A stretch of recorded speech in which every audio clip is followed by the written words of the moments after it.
നമസ്കാരം. ലക്ഷ്യയുടെ യൂട്യൂബ് ചാനലിലേക്ക് സ്വാഗതം. LGS പരീക്ഷയ്ക്ക് തയ്യാറെടുക്കുന്നവർക്ക് വേണ്ടിയുള്ള PQ പർവം LGS PQ പർവം എന്ന സെഷനിലെ മറ്റൊരു ക്ലാസ്സിലേക്ക് സ്വാഗതം. LGS പരീക്ഷയ്ക്ക് തയ്യാറെടുക്കുന്നവർക്ക് വേണ്ടിയുള്ള ലക്ഷ്യയുടെ കോഴ്സാണ് LGS ജ്വാല. താല്പര്യമുള്ളവർ ഇതിൽ ജോയിൻ ചെയ്യുക. വളരെ ഉപകാരപ്രദമായിരിക്കും ഈ ഒരു കോഴ്സ്.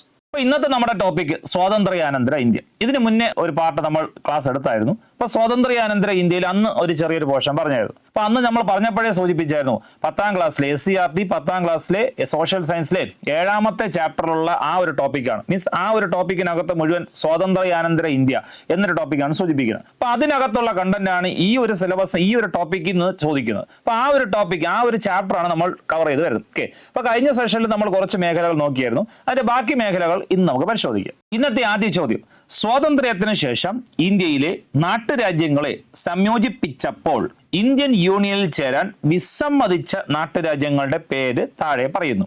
അതിൽ കൂട്ടത്തിൽ ചേരാത്തത് കണ്ടുപിടിക്കുക. സ്വാതന്ത്ര്യത്തിന് ശേഷം ഇന്ത്യയിലെ നാട്ടുരാജ്യങ്ങളെ സംയോജിപ്പിച്ചപ്പോൾ ഇന്ത്യൻ യൂണിയനിൽ ചേരാൻ വിസമ്മതിച്ച നാട്ടുരാജ്യങ്ങളുടെ പേര് താഴെ പറയുന്നു. അതിൽ കൂട്ടത്തിൽ ചേരാത്തത് കണ്ടുപിടിക്കുക എന്നതാണ് ചോദ്യം. Options: option A Kashmir, option B Punjab, option C Hyderabad, option D Junagadh ആണ്. ഈ 4 പ്രദേശങ്ങളാണ് ഓപ്ഷൻസ് തന്നിരിക്കുന്നത്. ഓക്കെ. അപ്പൊ നാട്ടുരാജ്യങ്ങളുടെ സംയോജനം എന്ന മേഖലയിൽ വരുന്ന ആ ഒരു മേഖലയുമായി ബന്ധപ്പെട്ട ഒരു ടോപ്പിക്കാണ് ഇവിടെ ഉദ്ദേശിക്കുന്നത്. ഓക്കെ. വ്യക്തമായിട്ട് ആ ചാപ്റ്ററിൽ നാട്ടുരാജ്യങ്ങളുടെ സംയോജനം എന്ന മേഖലയെ കുറിച്ച് സൂചിപ്പിക്കുന്നുണ്ട്. അതായത് നമ്മൾ കഴിഞ്ഞ പാർട്ടിൽ പറഞ്ഞായിരുന്നു, ഇന്ത്യക്ക് സ്വാതന്ത്ര്യം ലഭിച്ച ശേഷം നമ്മൾ കുറെ വെല്ലുവിളികൾ നേരിട്ടു, നമ്മൾ കുറെ പ്രശ്നങ്ങൾ അഭിമുഖീകരിച്ചു. ആ പ്രശ്നങ്ങളിൽ പെട്ട ഒരു പ്രശ്നമായിരുന്നു നാട്ടുരാജ്യങ്ങളുടെ സംയോജനം. അന്ന് നമ്മൾ സ്വാതന്ത്ര്യാനന്തര ഇന്ത്യയിലെ പ്രശ്നങ്ങൾ സൂചിപ്പിച്ചതിൽ അഭയാർത്ഥി പ്രവാഹം ഒരു പ്രശ്നമായിരുന്നു. അതേ തുടർന്നുണ്ടായ വർഗീയ ലഹളകൾ മറ്റൊരു പ്രശ്നമായിരുന്നു. പിന്നെ നാട്ടുരാജ്യങ്ങളുടെ സംയോജനം പറഞ്ഞു, ജനാധിപത്യ സംവിധാനത്തിന് സ്ഥാപിക്കൽ അല്ലെങ്കിൽ ഭരണഘടന രൂപീകരിക്കൽ, പൊതു തെരഞ്ഞെടുപ്പ് എന്നൊരു പ്രശ്നം പറഞ്ഞു, ഭാഷാ അടിസ്ഥാനത്തിൽ സംസ്ഥാനങ്ങൾ രൂപീകരിക്കുക എന്നീ പ്രശ്നങ്ങളാണ് അന്ന് നമ്മൾ സൂചിപ്പിച്ചത്. ഓക്കെ. അപ്പൊ അതിൽപ്പെട്ടൊരു പ്രശ്നം അല്ലെങ്കിൽ ഇന്ത്യക്ക് സ്വാതന്ത്ര്യം ലഭിച്ച സ്വാതന്ത്ര്യാനന്തര ഇന്ത്യയിലെ ആദ്യകാല പ്രശ്നങ്ങളിലെ പ്രധാനപ്പെട്ട ഒരു പ്രശ്നമായിരുന്നു നാട്ടുരാജ്യങ്ങളുടെ സംയോജനം. അപ്പൊ അതുമായി ബന്ധപ്പെട്ട കാര്യങ്ങൾ നമുക്ക് പരിശോധിക്കാം. ഇന്ത്യക്ക് സ്വാതന്ത്ര്യം ലഭിക്കുമ്പോൾ നമ്മൾ ഇന്ത്യ എന്നും പാകിസ്ഥാൻ എന്നും 2 രാജ്യമായി വിഭജിക്കപ്പെടുകയാണ് ചെയ്തത്. ഓക്കെ. ബ്രിട്ടീഷുകാർ 2 രാജ്യമായി വിഭജിച്ചാണ് നമുക്ക് സ്വാതന്ത്ര്യം നൽകിയത്. ഓക്കെ. ആ സ്വാതന്ത്ര്യം നൽകിയതുമായി ബന്ധപ്പെട്ട് അതായത് വിഭജനത്തിന് ശേഷമുണ്ടായ അഭയാർത്ഥി പ്രവാഹങ്ങൾ നമ്മൾ കഴിഞ്ഞ ക്ലാസ്സിൽ സൂചിപ്പിച്ചു. ഓക്കെ. വിഭജനം നടന്നപ്പോൾ ഇന്ത്യയിൽ നിന്നും പാകിസ്ഥാനിലേക്കും പാകിസ്ഥാനിൽ നിന്ന് ഇന്ത്യയിലേക്കും ജനങ്ങൾ പലായനം ചെയ്തു. അതേ തുടർന്നുണ്ടായ വർഗീയ ലഹളകൾ ഉണ്ടായി. വർഗീയ ലഹളകൾ കാരണം സർവ്വതും നഷ്ടപ്പെട്ട അഭയാർത്ഥികളായി മാറി എന്നീ പ്രശ്നങ്ങൾ പറഞ്ഞു. അപ്പൊ അതിനുശേഷം ആ പ്രശ്നം ഗവൺമെന്റ് ഫലപ്രദമായി നേരിട്ടു എന്ന് നമ്മൾ സൂചിപ്പിച്ചു. അപ്പൊ അതിനുശേഷം നമ്മൾ നേരിട്ട അല്ലെങ്കിൽ ഇന്ത്യ ഗവൺമെന്റ് നേരിട്ട മറ്റൊരു ഏറ്റവും പ്രധാനപ്പെട്ട പ്രശ്നമായിരുന്നു നാട്ടുരാജ്യങ്ങളുടെ സംയോജനം. ഇന്ത്യക്ക് സ്വാതന്ത്ര്യം ലഭിക്കുമ്പോൾ ബ്രിട്ടീഷുകാർ ഇന്ത്യ എന്നും പാകിസ്ഥാൻ എന്നും 2 രാജ്യമായി വിഭജിച്ചിട്ടാണ് പോയത്. അതിനോടൊപ്പം ബ്രിട്ടീഷുകാർ മറ്റൊരു കാര്യം കൂടി ചെയ്തിട്ടാണ് പോയത്. അതായത് അന്ന് നമ്മുടെ രാജ്യത്ത് ഇന്നത്തെ പോലെ സംസ്ഥാനങ്ങൾ എന്നൊരു കൺസെപ്റ്റിൽ ആ ഒരു രീതിയിലുള്ള ഘടനകളൊന്നും ആയിട്ടില്ല. പകരം ഇന്ത്യ ഒട്ടാകെ നാട്ടുരാജ്യങ്ങളുടെ കൂട്ടായ്മയാണ്. എന്തിന്? നമ്മുടെ കേരളം ഉൾപ്പെടുന്ന പ്രദേശത്ത് പോലും തിരുവിതാംകൂർ രാജ്യം, കൊച്ചി രാജ്യം, അങ്ങനെ നാട്ടുരാജ്യങ്ങൾ. ഇന്ത്യ ഒട്ടാകെ ഇന്നത്തെ നമ്മൾ കാണുന്ന സംസ്ഥാനം എന്നൊരു ഘടനയൊന്നും രൂപീകരിക്കപ്പെട്ടിട്ടില്ല. അതിനു മുന്നേ നാട്ടുരാജ്യങ്ങളുടെ ഒരു കൂട്ടായ്മയായിരുന്നു നമ്മുടെ രാജ്യം. ഓക്കെ. അപ്പൊ ബ്രിട്ടീഷുകാർ സ്വാതന്ത്ര്യം ലഭിച്ചപ്പോൾ ഈ നാട്ടുരാജ്യങ്ങളോട് മറ്റൊരു കാര്യം കൂടി സൂചിപ്പിച്ചിട്ടാണ് പോയത്. നിങ്ങൾക്ക്, അതായത് ഓരോ നാട്ടുരാജ്യത്തോടും പറഞ്ഞു, നിങ്ങൾക്ക് അല്ലെങ്കിൽ ഇന്ത്യ രാജ്യത്തിന് ഞങ്ങൾ സ്വാതന്ത്ര്യം നൽകുകയാണ്. അപ്പോൾ നിങ്ങൾ നാട്ടുരാജ്യങ്ങൾ അവിടെ ചെയ്യേണ്ട മറ്റൊരു കാര്യമുണ്ട്. നിങ്ങൾ നാട്ടുരാജ്യങ്ങൾ ഇന്ത്യ എന്ന രാജ്യത്തോട് ചേരണമെങ്കിൽ നിങ്ങൾക്ക് ഇന്ത്യയോടൊപ്പം പോകാം. പാകിസ്ഥാൻ എന്ന രാജ്യത്തോടൊപ്പം ചേരണമെങ്കിൽ പാകിസ്ഥാനോടൊപ്പം പോകാം. അല്ലെങ്കിൽ 2 രാജ്യത്തോടും ചേരാൻ താല്പര്യമില്ലെങ്കിൽ നിങ്ങൾ ഓരോ നാട്ടുരാജ്യങ്ങളും സ്വതന്ത്രമായി നിൽക്കാൻ നിങ്ങൾക്ക് അധികാരം നൽകുന്നു എന്ന് പറഞ്ഞിട്ടാണ്, എന്നൊരു കാര്യം സൂചിപ്പിച്ചിട്ടാണ് ബ്രിട്ടീഷുകാർ ശരിക്കും ഇന്ത്യക്ക് സ്വാതന്ത്ര്യം നൽകിയത്. അത് ശരിക്കും അത് വളരെ വലിയ ബുദ്ധിമുട്ടുണ്ടാക്കുന്ന ഒരു തീരുമാനം അല്ലെങ്കിൽ അങ്ങനെ ഒരു പ്രഖ്യാപനമായിരുന്നു. പക്ഷേ ഇങ്ങനെ പ്രഖ്യാപിച്ചിട്ടാണ് പോയത്. ഓക്കെ. അതുകൊണ്ടാണ് ഈ നാട്ടുരാജ്യങ്ങളെ സംയോജിപ്പിച്ച് ഒരുമിച്ച് നിർത്തുക എന്നത് ആദ്യകാല ഗവൺമെന്റിന്റെ വെല്ലുവിളിയായിട്ട് സൂചിപ്പിക്കുന്നത്. അപ്പൊ നാട്ടുരാജ്യങ്ങളുടെ സംയോജനവുമായി ബന്ധപ്പെട്ട പോയിന്റുകൾ നമുക്ക് പരിശോധിക്കാം. അതായത് സ്വാതന്ത്ര്യത്തിന് മുമ്പ് ബ്രിട്ടീഷ് നിയന്ത്രണത്തിലുള്ള 600ഓളം നാട്ടുരാജ്യങ്ങൾ ഇന്ത്യയിൽ ഉണ്ടായിരുന്നു. ഇന്ന് 28 സംസ്ഥാനങ്ങളേ ഉള്ളൂ, 8 കേന്ദ്രഭരണ പ്രദേശങ്ങളേ ഉള്ളൂ. പക്ഷേ സ്വാതന്ത്ര്യം ലഭിച്ച കാലഘട്ടത്തിലെ നാട്ടുരാജ്യങ്ങളുടെ എണ്ണം ചോദിച്ചാൽ ഈ ചെറിയ നമ്പർ ഒന്നുമില്ല, 600ഓളം നാട്ടുരാജ്യങ്ങൾ. വ്യക്തമായി SCRT ആ ചാപ്റ്ററിൽ പറയുന്ന ഒരു പോയിന്റാണ്, 600ഓളം നാട്ടുരാജ്യങ്ങൾ ഉണ്ടായിരുന്നു എന്നാണ് സൂചിപ്പിക്കുന്നത്. ഓക്കെ.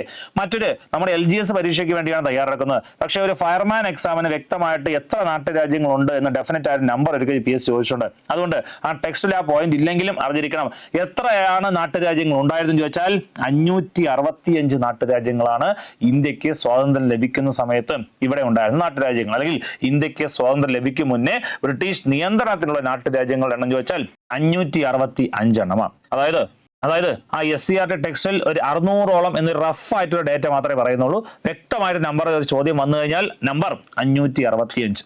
ഇവർക്ക് ഇന്ത്യയിലോ പാകിസ്ഥാനിലോ ചേരാനോ സ്വതന്ത്രമായി നിൽക്കാനോ അധികാരം നൽകിയാണ് ബ്രിട്ടീഷ് ഇന്ത്യ വിട്ടത്. ഈ നാട്ടുരാജ്യങ്ങളോട് നിങ്ങൾ ഇന്ത്യ എന്ന രാജ്യത്തോട് വേണമെങ്കിൽ ചേരാമെന്ന് പറഞ്ഞു, അല്ലെങ്കിൽ നിങ്ങൾക്ക് താല്പര്യമുണ്ടെങ്കിൽ പാകിസ്ഥാൻ എന്ന രാജ്യത്തോട് ചേരാമെന്ന് പറഞ്ഞു. രണ്ട് രാജ്യങ്ങളോടും ചേരാൻ താല്പര്യമില്ലെങ്കിൽ നിങ്ങൾ ഓരോ നാട്ടുരാജ്യങ്ങളും സ്വതന്ത്ര രാജ്യമായി നിലനിന്ന് കൊള്ളുക എന്നൊരു അധികാരം നൽകിയിട്ടാണ് ബ്രിട്ടൻ ഇന്ത്യ വിട്ടത്. അപ്പൊ ഇന്ത്യക്ക് സ്വാതന്ത്ര്യം നൽകിയപ്പോൾ ഇന്ത്യ എന്നും പാകിസ്ഥാൻ എന്ന രാജ്യത്തെ വിഭജിച്ചത് കൂടാതെ ഇങ്ങനെ ഒരു അനുവാദം കൂടി നാട്ടുരാജ്യങ്ങൾക്ക് നൽകിയിട്ടാണ് ബ്രിട്ടീഷുകാർ ഇന്ത്യ വിട്ടത്. അപ്പൊ അങ്ങനെ ഒരു പ്രഖ്യാപനം വന്നപ്പോഴത്തേക്കും ഓരോ നാട്ടുരാജ്യങ്ങളും, പഴയ നാട്ടുരാജാക്കന്മാർക്കൊക്കെ സ്വതന്ത്രമായി നിൽക്കാൻ താല്പര്യമുള്ള ഒരുപാട് നാട്ടുരാജ്യങ്ങൾ ഉണ്ടായിരുന്നു. അതുകൊണ്ട് തന്നെ സ്വാതന്ത്ര്യാനന്തര ഇന്ത്യയിൽ നാട്ടുരാജ്യങ്ങളെ ഇന്ത്യൻ യൂണിയനിൽ ലയിപ്പിക്കുക എന്നത് പ്രധാന ഒരു പ്രശ്നമായിരുന്നു. ആദ്യകാലത്ത് നേരിട്ട വെല്ലുവിളികളിൽ അല്ലെങ്കിൽ പ്രശ്നങ്ങളിൽ ഒരു പ്രധാന പ്രശ്നം എന്തായിരുന്നു? ഈ നാട്ടുരാജ്യങ്ങളുടെ സംയോജനം പ്രശ്നമായിരുന്നു. 565 നാട്ടുരാജ്യങ്ങളെ എല്ലാവരോടും സംസാരിച്ച് അവരെ ഒരുമിച്ച് നിർത്തണം, ഇന്ത്യ എന്ന രാജ്യത്തോടൊപ്പം ചേരണം എന്ന് പറഞ്ഞ് ഒരുമിച്ച് നിർത്തുക എന്നത് വളരെ വലിയൊരു പ്രശ്നം തന്നെയായിരുന്നു. ബ്രിട്ടീഷുകാർ ഇങ്ങനെ ഒരു അധികാരം നൽകി പോയത് കൊണ്ടാണ് അങ്ങനെ സംഭവിച്ചത്. പക്ഷേ അത് ഒരു വലിയ പ്രശ്നമായിരുന്നു. പക്ഷേ ആദ്യകാല ഗവൺമെന്റിന്റെ സംയോജിതമായ ഇടപെടൽ കാരണം, അല്ലെങ്കിൽ അവരുടെ അനുരഞ്ജന ചർച്ചകളിലൂടെ ആ ഒരു പ്രശ്നം പരിഹരിക്കാൻ ഏകദേശം സാധിച്ചു. എന്നിരുന്നാലും ഇന്ത്യൻ യൂണിയനിൽ ചേരാൻ എന്നിട്ടും വിസമ്മതിച്ച നാട്ടുരാജ്യങ്ങൾ ഉണ്ടായിരുന്നു. ആ നാട്ടുരാജ്യങ്ങൾ ഏതൊക്കെയെന്ന് ചോദിച്ചാൽ, ഒന്ന് ഹൈദരാബാദ്, മറ്റൊന്ന് കാശ്മീർ, കൂടാതെ ജുനാഗഡ് എന്നീ പ്രദേശങ്ങളാണ്. അപ്പൊ നാട്ടുരാജ്യങ്ങളെ 565 നാട്ടുരാജ്യങ്ങൾ ഉണ്ടായിരുന്നവരെ സ്വതന്ത്രമായി നിൽക്കാൻ ഉൾപ്പെടെ അധികാരം കൊടുത്ത് ബ്രിട്ടീഷുകാർ പോയപ്പോൾ ഇന്ത്യ ഗവൺമെന്റ് ഇടപെട്ട് അനുരഞ്ജന ചർച്ചകളിലൂടെ എല്ലാ നാട്ടുരാജ്യങ്ങളും ഇന്ത്യൻ യൂണിയൻ ലയിക്കാൻ ആവശ്യപ്പെടുകയും ഏകദേശമുള്ളവർ ഒരുമിച്ച് നിൽക്കുകയും ചില സ്ഥലങ്ങളിൽ സൈനിക നടപടിയൊക്കെ വേണ്ടി വന്നു. അങ്ങനെയൊക്കെ ഒരുമിച്ച് നിന്നിട്ടും സ്വതന്ത്രമായി അല്ലെങ്കിൽ ഇന്ത്യൻ യൂണിയനിൽ ചേരാൻ വിസമ്മതിച്ച പ്രധാനപ്പെട്ട 3 നാട്ടുരാജ്യങ്ങൾ ഉണ്ടായിരുന്നു. അവയാണ് ഹൈദരാബാദ്, കാശ്മീർ, ജൂനാഗഡ് എന്നീ പ്രദേശങ്ങൾ. അപ്പൊ നമ്മുടെ ചോദ്യം അതായിരുന്നു, ഏതൊക്കെയാണ് നാട്ടുരാജ്യങ്ങൾ ചേരാൻ വിസമ്മതിച്ചത്, കൂട്ടത്തിൽ പെടാത്തത് എന്നാണ് ചോദ്യം. അപ്പൊ നമ്മൾ പറഞ്ഞ കൺസെപ്റ്റ്, അല്ലെങ്കിൽ നമ്മൾ പറഞ്ഞ ഒരു പ്രശ്നം, ഇവിടെ പറഞ്ഞൊരു വെല്ലുവിളി എന്തായിരുന്നു? നാട്ടുരാജ്യങ്ങളുടെ സംയോജനം. ഇതാണ് ഇത് വെല്ലുവിളിയാകാൻ കാരണം. ബ്രിട്ടീഷുകാർ ഇങ്ങനെ ഒരു അധികാരം നൽകിയിട്ടാണ് പോയത്. ഒന്നുകൂടി, സ്വാതന്ത്ര്യത്തിന് മുമ്പ് ബ്രിട്ടീഷ് നിയന്ത്രണത്തിലുള്ള 600ഓളം നാട്ടുരാജ്യങ്ങൾ ഉണ്ടായിരുന്നു. വ്യക്തമായ നമ്പർ 565. ഇവരോട് ഇന്ത്യയോട് ചേരാൻ പറഞ്ഞു, വേണം താല്പര്യമുണ്ടെങ്കിൽ ഇന്ത്യയോട് ചേരാന്ന് പറഞ്ഞു, പാകിസ്ഥാനോട് വേണമെങ്കിൽ ചേരാൻ പറഞ്ഞു, അല്ലെങ്കിൽ സ്വതന്ത്രമായി നിൽക്കാൻ പറഞ്ഞു. സ്വതന്ത്രമായി നിൽക്കാമെന്ന് പറഞ്ഞതുകൊണ്ട് പല നാട്ടുരാജ്യങ്ങൾക്ക് സ്വതന്ത്രമായി നിൽക്കാൻ താല്പര്യമുണ്ടായിരുന്നു. അതുകൊണ്ട് ഇവരെ സംയോജിപ്പിക്കുന്നത് ഒരു വെല്ലുവിളിയായിട്ട് ആദ്യകാല ഗവൺമെന്റ് നേരിട്ട ഒരു വെല്ലുവിളിയായിരുന്നു. ആ വെല്ലുവിളി അവർ നേരിട്ടു. എന്നിട്ടും അത് പരിഹരിക്കുന്നിടയിൽ എന്നിട്ടും വിസമ്മതിച്ചു നിന്ന് മാറിയ നാട്ടുരാജ്യങ്ങളായിരുന്നു ഹൈദരാബാദ്, കാശ്മീർ, ജൂനാഗഡ്. അപ്പൊ നമ്മുടെ ചോദ്യത്തിലേക്ക് പോവുകയാണെങ്കിൽ, സ്വാതന്ത്ര്യത്തിന് ശേഷം ഇന്ത്യയിൽ നാട്ടുരാജ്യങ്ങളെ സംയോജിപ്പിച്ചപ്പോൾ ഇന്ത്യൻ യൂണിയനിൽ ചേരാൻ വിസമ്മതിച്ച നാട്ടുരാജ്യങ്ങൾ താഴെ പറയുന്നു. കൂട്ടത്തിൽ ചേരാത്തത് ഏതൊക്കെയെന്ന് ചോദിച്ചാൽ നമ്മൾ പഠിച്ചു, കാശ്മീർ നമ്മുടെ ഓപ്ഷൻ ഉണ്ടായിരുന്നു, ഹൈദരാബാദ് ഓപ്ഷൻ ഉണ്ടായിരുന്നു, ജൂനാഗഡ് ഓപ്ഷൻ ഉണ്ടായിരുന്നു. തെറ്റായത്, കൂട്ടത്തിൽ ചേരാത്തത് ഏതെന്ന് ചോദിച്ചാൽ ആൻസർ പഞ്ചാബ് ആണ് ആൻസർ. പഞ്ചാബ് എന്നൊരു നാട്ടുരാജ്യം വിസമ്മതിച്ചൊന്നും നിന്നിട്ടില്ല. വിസമ്മതിച്ച് നിന്ന 3 നാട്ടുരാജ്യങ്ങൾ ഉണ്ടായിരുന്നു. അവയിൽ ഒന്ന് കാശ്മീർ, മറ്റൊന്ന് ഹൈദരാബാദ്, കൂടാതെ ജൂനാഗഡ് എന്നീ പ്രദേശങ്ങളാണ്. അപ്പൊ നാട്ടുരാജ്യങ്ങളുടെ സംയോജനം ആദ്യകാല ഗവൺമെന്റിന്റെ സ്വാതന്ത്ര്യാനന്തര ഇന്ത്യയിലെ ഒരു വെല്ലുവിളി ആയിരുന്നു എന്ന് ചോദിച്ചാൽ ആയിരുന്നു. അത് പരിഹരിക്കപ്പെട്ടു. അതിന്റെ തുടർന്നുള്ള ചോദ്യങ്ങളിൽ നമുക്കത് കാര്യങ്ങൾ പറയാം.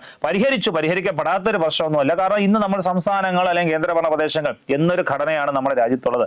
പരിഹരിച്ചു കഴിഞ്ഞു. പക്ഷെ വെല്ലുവിളി ആയിരുന്നോ എന്ന് ചോദിച്ചാൽ ആയിരുന്നു. പരിഹാരം കണ്ടില്ല എന്ന് ചോദിച്ചാൽ തെറ്റ്. പരിഹരിച്ചു കഴിഞ്ഞു. അതിന്റെ തുടർന്നുള്ള ചോദ്യങ്ങൾ നമുക്ക് പരിശോധിക്കാം. അടുത്ത ചോദ്യം, നാട്ടുരാജ്യങ്ങളുടെ സംയോജനവുമായി ബന്ധപ്പെട്ട് ലയന കരാർ തയ്യാറാക്കിയത് ആരല്ല?